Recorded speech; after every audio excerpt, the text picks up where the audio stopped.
বাড়িপুর আমটা মূলত আহ, মানে ফলন নিয়ে ওরকম কোনো টেনশন থাকে না। এদিকে ফলনটা খুব ভালো হয়। তবে ছোট ছোট গাছ এগুলো তো ছোট ছোট গাছ হিসাবে কিন্তু তুলনামূলকভাবে যে গাছের ফলন আমের সেটা কিন্তু যথেষ্ট আছে। প্রায় প্রত্যেকটা গাছে যথেষ্ট আম আছে।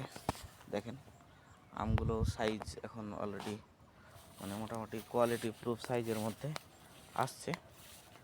ধীরে ধীরে হবে এবং আপনারা দেখতে পাচ্ছেন যে প্রত্যেকটা আমের কিন্তু একটা সাইজগুলো কিন্তু কোয়ালিটি সম্পন্ন হচ্ছে এখন, মানে যেটা যতটুকু গ্রোথ হওয়া দরকার সবগুলোই হচ্ছে। আর ধীরে ধীরে যেগুলো হয়নি সেগুলো হবে। তো সব মিলিয়ে আমার কাছে মোটামুটি আমের কোয়ালিটি সব কিছু বেস্ট ছিল এবং আছে। এখন পর্যন্ত আমের কোনো ক্ষয়ক্ষতি লক্ষ্য করিনি।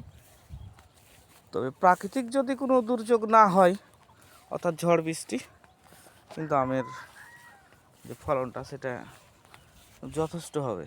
এখানে একটা গাছে মিনিমাম গড়ের 1.5 থেকে 2 ক্যারেট আম আশা করা যায়, যেহেতু বাড়িপুর আমটা অনেক সাইজের দিক দিয়ে তুলনামূলকভাবে বড় একটা আম, সেহেতু খুব সুন্দর ফলন আশা করতে পারি। আর বাড়িপুর আমটা হচ্ছে কি যে আপনার এই যে আমের এই যে লতাগুলো হচ্ছে যে অনেক বড় হওয়ার কারণে কিন্তু আমটা ঝড়ে বা অন্যান্য দুর্যোগে একটু নষ্ট হওয়ার সম্ভাবনা কম থাকে। যেমন দেখেন, এই যে আপনাকে দেখাচ্ছি যে এই লতাগুলো কিন্তু আমের মানে প্রচণ্ড বড়, অত্যধিক বড়, প্রায় দেখাচ্ছে কত 1 হাতের কাছাকাছি। যার কারণে এই আমগুলো কিন্তু মূলত ঝড়ে খুব কম পড়ে। পাশাপাশি এই আমের মানে চোচাটা কিন্তু একটু মোটা, মানে যার মোটার কারণে কিন্তু এই আমগুলো আপনার হয় ওই পোকার আক্রমণটা একটু কমই হয়।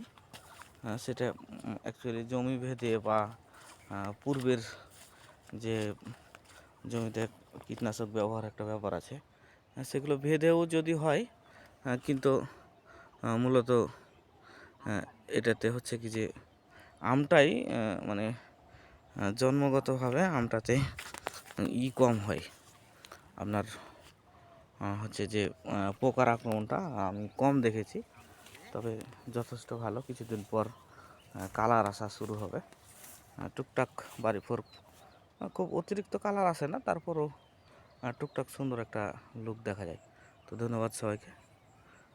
ভিডিওটা সবাই একটু শেয়ার করবেন, লাইক কমেন্ট করে পাশে থাকবেন।